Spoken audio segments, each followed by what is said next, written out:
میں بہنوں اور بیٹیوں سے کہنا چاہوں گا شوہروں کی نافرمانی نہ کرو، ان کے سامنے زبان درازیاں نہ کرو.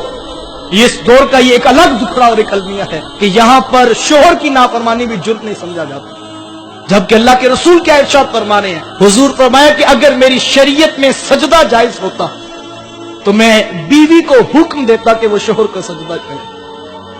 جس کے حقوق اتنے بتائے گئے ہیں اور چند لمحوں کی تکلیف کے عوض میں اس کی نافرمانی کر لینا. اور دوسری روایت میں حضور نے ارشاد فرمایا کہ وہ عورت کہ جو اس حال میں مری کہ اس کا شوہر اس کے اوپر خوش تھا.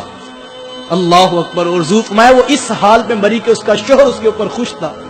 تو حضور میں عمر اتنی خوش قسمت خاتون ہے کہ کل قیامت کے دن جنت میں جس دروازے سے جانا چاہے جا سکتی ہے، اسے کوئی روکنے والا نہیں ہوگا. اور میں بھائیوں سے بھی کہنا چاہوں گا کہ کھانے میں نمک کم ہونے پر گھر توڑنے کی باتیں نہ کرو. 100% ٹھیک کوئی بھی نہیں ہوتا. لہجوں میں نرمی پیدا کرو. تم مرد ہو، تمہیں طلاق کا حق اس لیے نہیں دیا گیا تم تیسرے دن گھر توڑ کے بیٹھ جاؤ. تمہارے اوپر اعتماد کیا گیا تھا کہ تم برداشت کرو گے، گھر کو آگے لے کر چلو گے.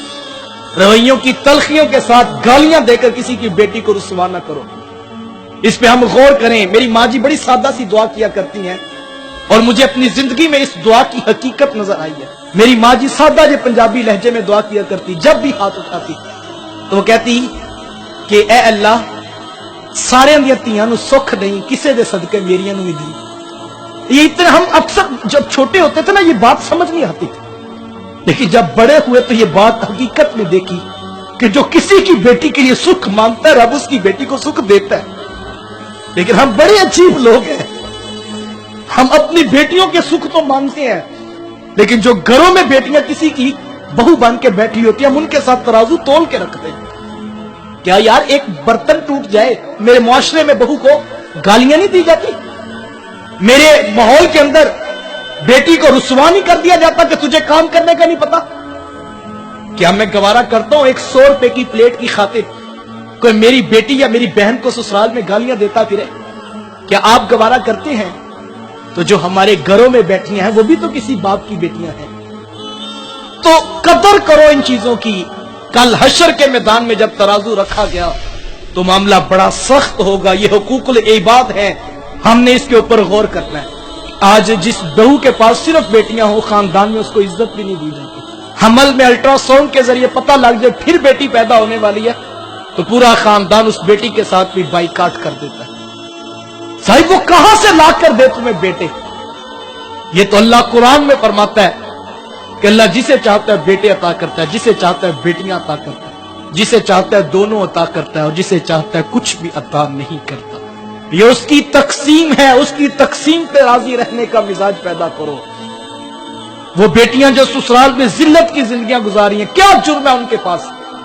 نہ ساس اس کو سیدھے منہ بلاتی ہے، نہ سسر اس سے محبت کا شفقت کا احساس دلاتا ہے.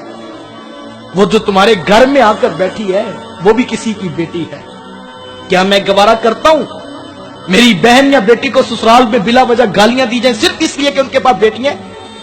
کیا آپ گوارا کرتے ہیں؟ تو صاحب جو ہمارے گھر میں بیٹھی ہوئی ہے وہ بھی تو آخر کسی باپ کی بیٹی ہے، کسی بھائی کی بہن ہے. اس کے سر پہ شفقت کا ہاتھ رکھو، اسے بھی اتنی محبت دو جتنی بیٹوں والی بہو کو دیتے ہو.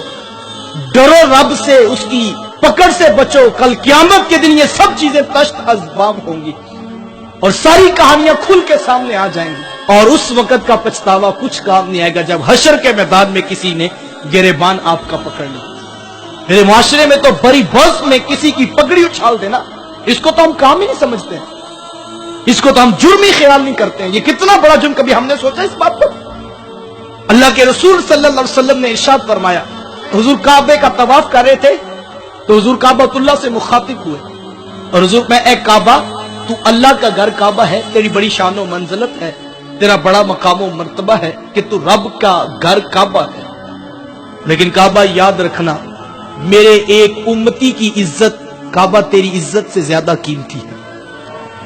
کیا خیال ہے جس امتی کی عزت کعبہ اللہ سے افضل بتائی جا رہی ہے اور ہم بڑی بزم کے اندر اس کو رسوا کر کے اٹھ جائیں، پگڑیاں اچھال کے جبے پھاڑ کر ہم مطمئن ہو کر سو جائیں؟ ہر کسی کو پتہ ہے کون کہاں زیادتی کر رہا ہے. یہ جو زبان ہے، یہ زبان، اس کے لگائے ہوئے زخم ایسے ہیں کہ جو برتے نہیں۔ عربی والے شاعر نے کہا تھا کہ تلوار کے زخم تو بر جاتے ہیں لیکن زبان کے لگائے ہوئے زخم نہیں برتے ہیں۔ اور یہ رشتوں کا تقدس چھوٹی چھوٹی چیزوں پہ پامال نہیں ہونا چاہیے۔ اللہ کے رسول صلی اللہ علیہ وسلم نے فرمایا کہ رشتوں کو توڑنے والا جنت میں داخل نہیں ہوگا، اور دوسری طرف کیا، ایک طرف تو فرمایا رشتوں کو توڑنے والا جنت میں داخل نہیں ہوگا، اور دوسری طرف فرمایا جو سلو کرنے میں پہل کرے گا میں ضمانت دیتا ہوں وہ جنت میں بھی پہلے جائے گا۔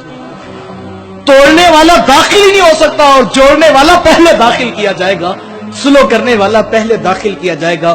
یہ حقوق العباد ہے صاحبوں، اس کے اندر مجھے اور آپ کو بڑی سخت آزمائش ہے۔ اچھی بات دوسروں تک پہنچانا صدقہ جاریہ ہے، ویڈیو زیادہ سے زیادہ شیئر کیجیے۔